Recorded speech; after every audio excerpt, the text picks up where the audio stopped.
All right. I'm home. Good morning, good evening, good afternoon, ladies and gentlemen. This is YouTube. It's good to see you today. We are dealing with a very, very, very, very strenuous situation that we're faced with in this society right here. Very strenuous situation.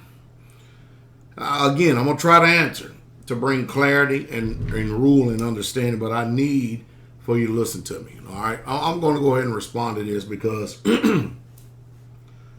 this question is asked to me often more than once. So I'm going to go ahead and respond to it and try my best to recover some minds out of the snare of the enemy. Because believe you me, the manipulation and the effects of the GMO foods, it's clearly showing its influence upon our society. But I need for you to listen to me. Listen to me real close, all right?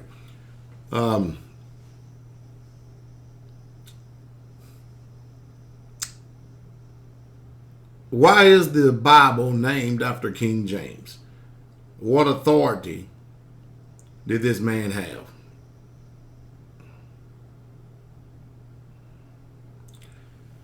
The Bible is not named after King James. They are simply the scriptures. The King James is his version, his translation of the scriptures. What you're dealing with is one culture who has laid claims that they have literally transliterated from one perspective to another the scriptures, not the Bible. The Bible has never, ever been called Bible. We do that because we've had our minds affected by the Europeans. They are the Hebrew scriptures. I know that with many of you, it's hard for you to even grasp this. It's very hard, but that's okay. We're still going to try anyway. The 1611 is King James version of the scriptures. That's why you must exercise self-autonomy and you must practice independent. Let me say it, it's actually oxymoron here. But you must exercise independent scholarship and study. You're going to have to look behind the words that is presented to you in English and see what the original word, be it in Hebraic, Hebrew, or Greek, what it really meant. Because a lot of times, these people who were translators, listen to me very closely, they had an agenda. And it was the Roman Catholic Church under the influence of these translators who decided what they were going to canonize, meaning what they were going to put into the books that they call the Bible and allow the world to have contact or influence with. But if you notice, there are a plethora of books that is spoken about in the scriptures that is, it's not even mentioned to us. One of them just happened to be, for instance, you get your King James version of the Bible. Huh? Let me see what if I got my old one in here. All right. I got my old one. It's on the other bookshelf. But let me see if I can find it. Let me see if I can find it here for a second. Hold on. Hold on. I'll start a video, then I have to actually look for a book while I'm starting the video for.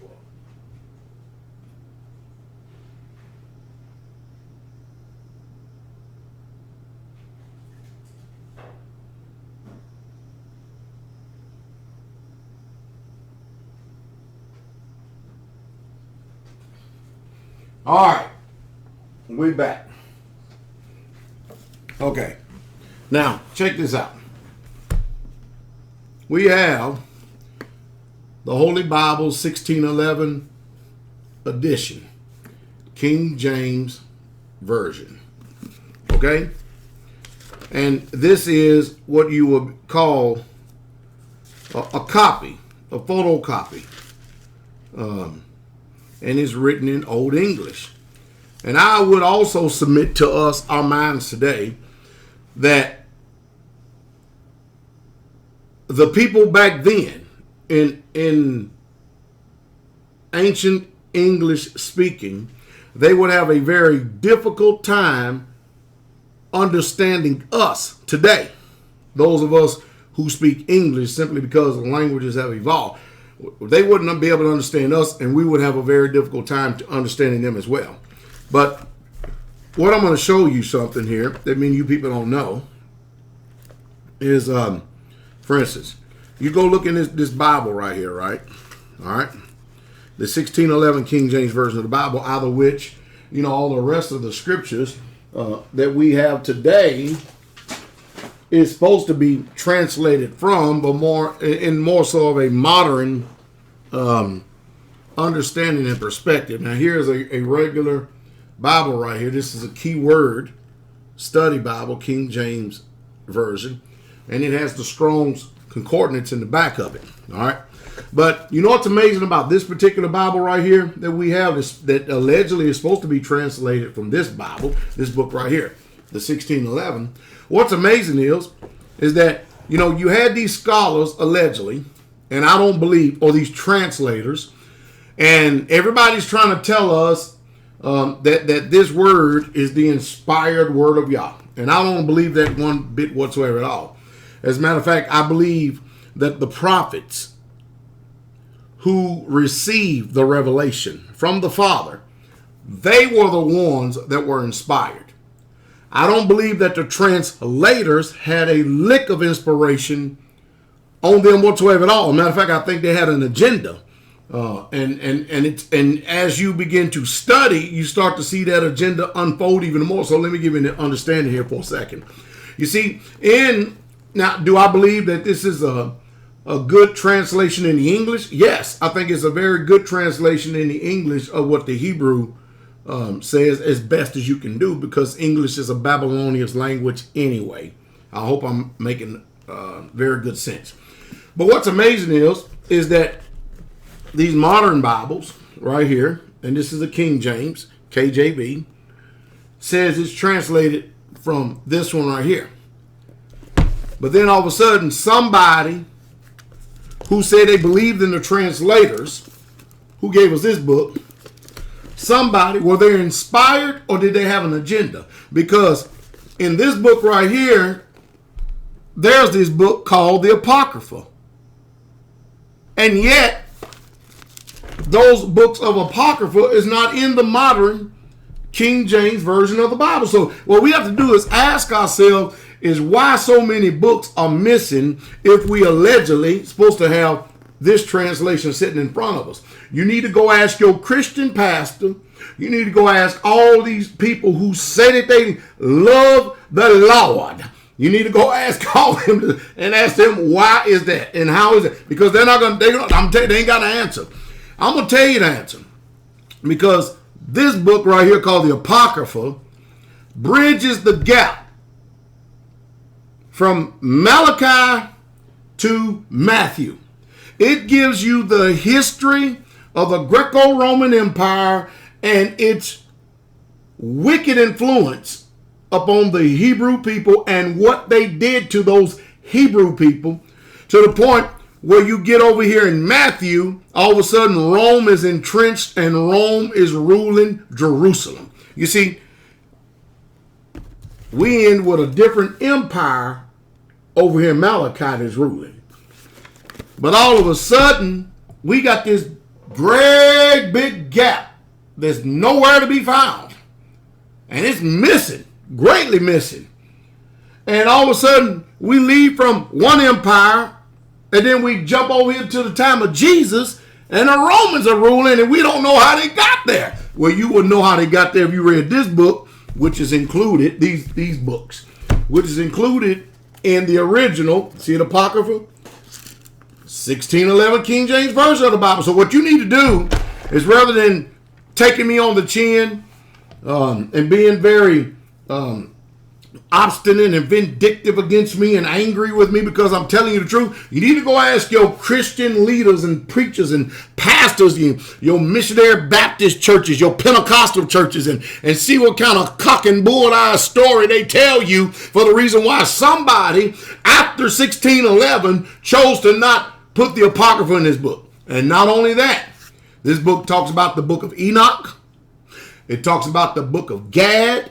It talks about the book of Nathan. And I mean, it goes on and on and on and on and on. Even in this book.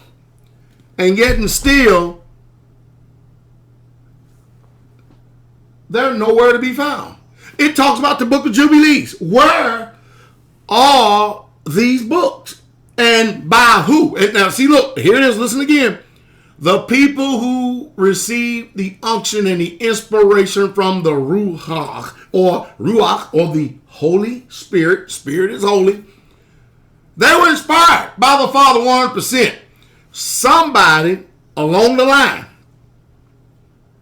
got uninspired and chose to put some books, canonize them by the Roman Catholic Church agreement, into these books, and then they said, you know what, we don't need these books going forward because they're going to have too much influence on these people's mind if they choose to read them. And I promise you one thing, when you read this, you're going to find out why they have obscured history against you, especially kept it from you, especially Christianity. Man, have they done a masterful job. And you're going to also find out that there ain't nothing Christian about this book. Not one holy prophet was a Christian. Abraham, Isaac, and Jacob, they were not Christians. And they damn sure wasn't Jews. Not one of them. Not a one of them.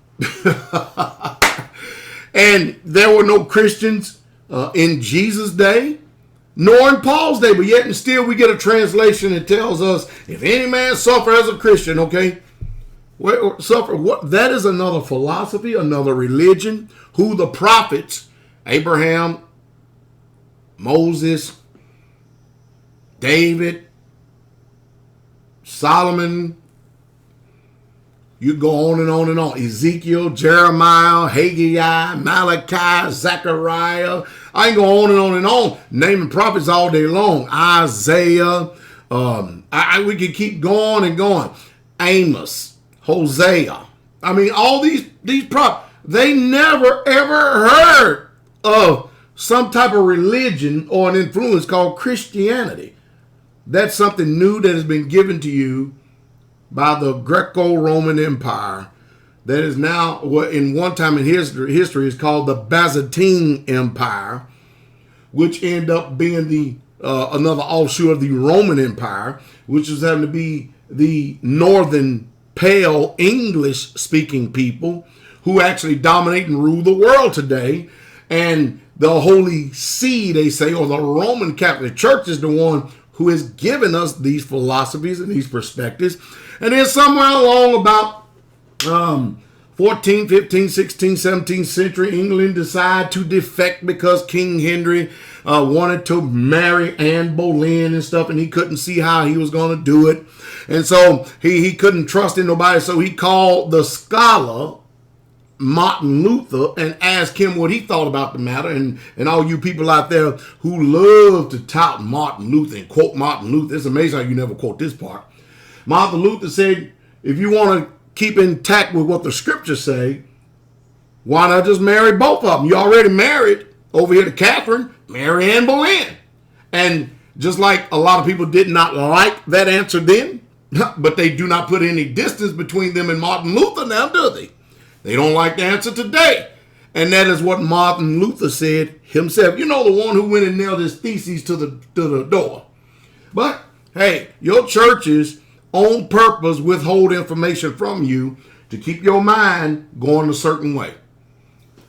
And this Greco-Roman, European, modern, Japhetic society is ruling the world through Christianity and its philosophy, its perspectives, its point of views, its viewpoints. And most of your minds have been reared and raised and trained and manipulated into this culture.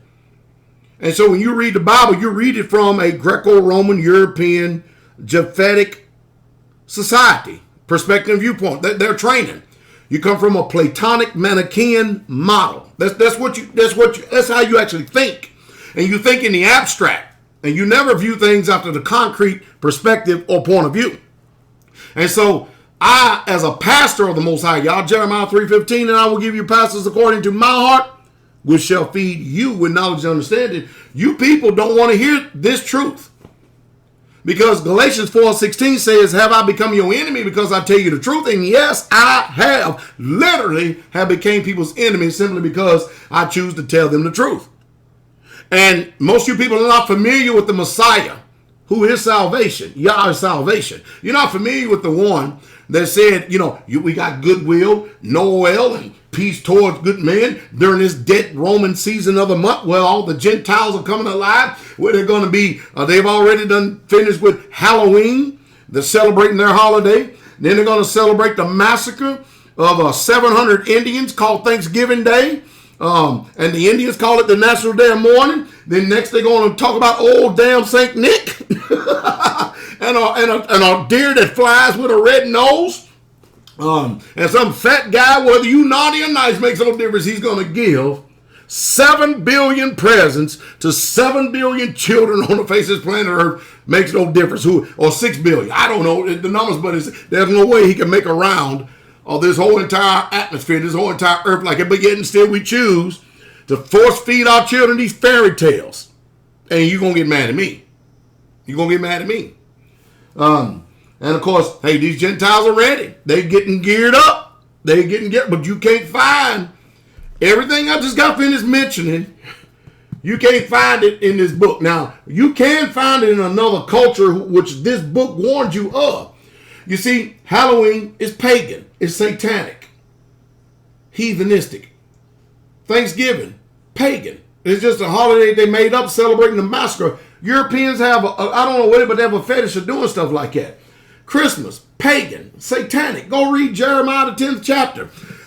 Most of you people, you know what you need to do? You should never, ever, ever step foot. If you care about your soul and your family, you should never, ever, ever step foot in another Christian church unless you are a preacher there to go and warn them to turn from their wicked ways. Because they're playing around with your soul. You can't serve two masters. There's not a God of Christianity and a God of the Hebrews. It's only the Elohim, the God of the Hebrews. Period. Point blank. That is it, because that's what he said out of his own mouth as delivered to us by his holy prophets. And he's spoken to us in these last days by his son, Yahshua HaMashiach, Jesus Christ. And he wasn't Jewish. Abraham wasn't Jewish. Isaac wasn't Jewish.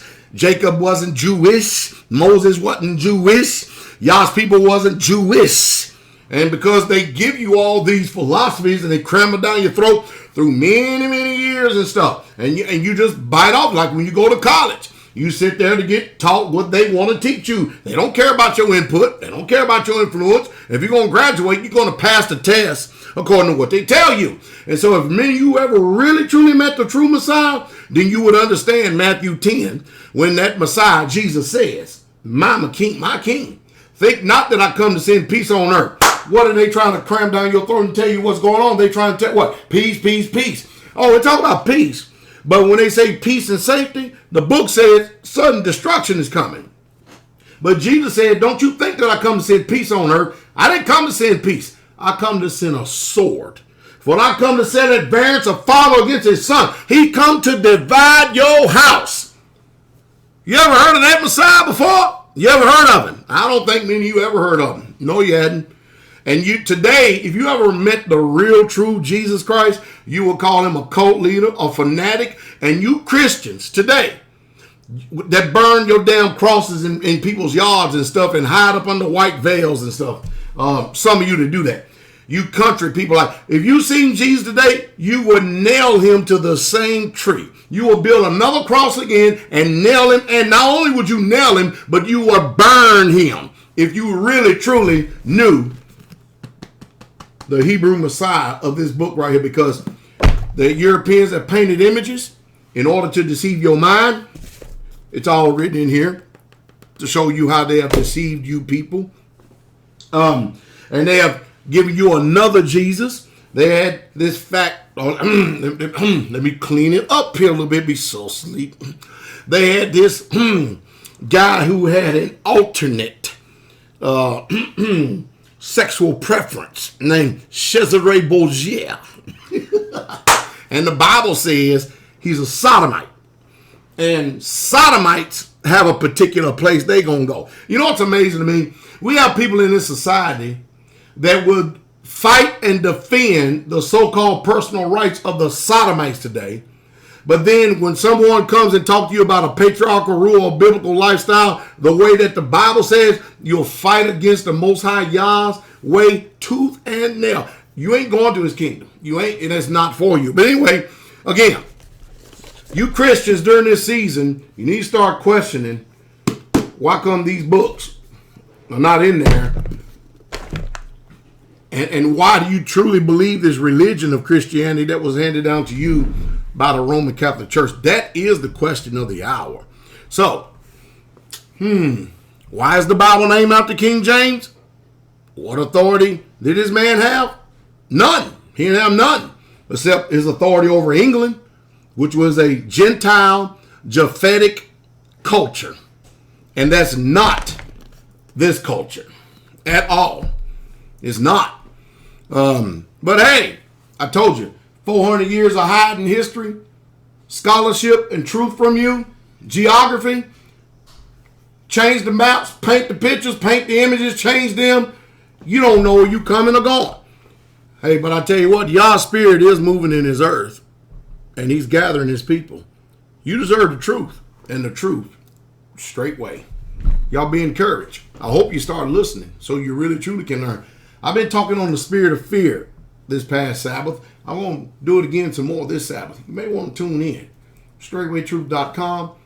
You can watch a live video feed on online-church.org right there behind my head. And then, of course, that is the ministry phone number. Shalom.